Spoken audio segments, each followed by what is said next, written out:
Guys, what's up?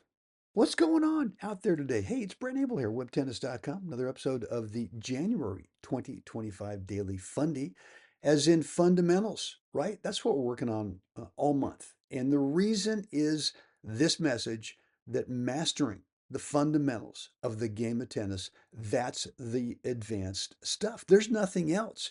You can tinker and dabble with fundamentals and think, well, there must be something else that the top players know. What they know is that the fundamentals, when you get really good at them, it solves all your problems. And the biggest problem is just making a boatload of unforced errors. Those top players don't do that. And the reason they don't do that is because they've bought into the message that mastering the fundamentals, that's the advanced stuff right there. So, look, guys, today's message is going to be why we crowd the ball. And we're going to get into that in just a second. And I'm going to tell you why we do it, and I'm going to tell you what to do instead.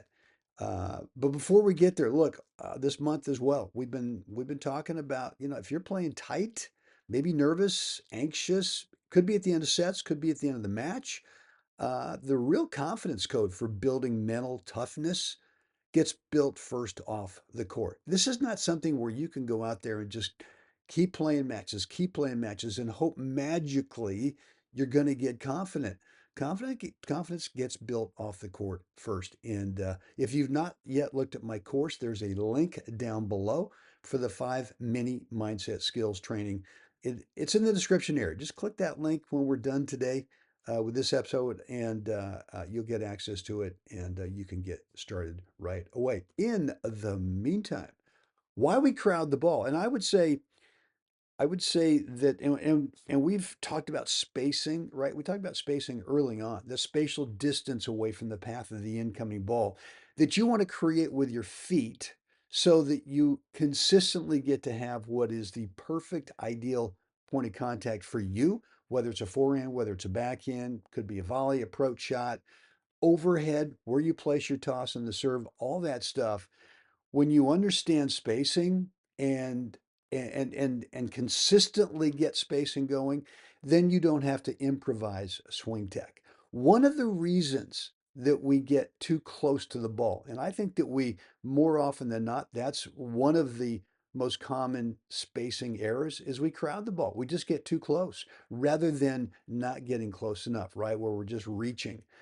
The big reason why is that we start leaning forward with our upper body. We start reaching with our hands for the ball.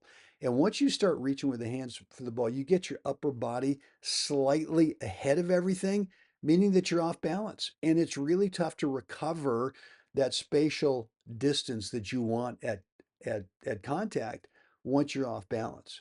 So the difference is you either reach with the hands and get off balance, or you reach with the feet. And when you reach with the feet, and look, for me back in the day, I used to be reaching with the hands. I'd get the upper body ahead of everything and now off balance. And I had to train this. I mean, I really had to train. How do you reach for the ball? Get that right spacing distance away from the path of that incoming ball. How do you do that with just the feet? And for me, it took some training. I had to really be conscious of it. Had a couple of drills that I did in terms of feeling what's the right posture and balance, right, that you need when you move to the ball by reaching for it with your feet. Because when you do that, what you're going to find is you consistently arrive to the path of that incoming ball on balance with great posture, with the right spatial distance away from the ball at contact. And now you get to, you don't have to improvise stroke technique then. You get to use what is your repeatable, sustainable, minimalist swing tech over and over and over again. So, uh, if that's what's happening with you, and you got to be aware of this stuff, if you're a little confused, well, why am I always kind of crowding the ball? Why am I always kind of a little bit off balance?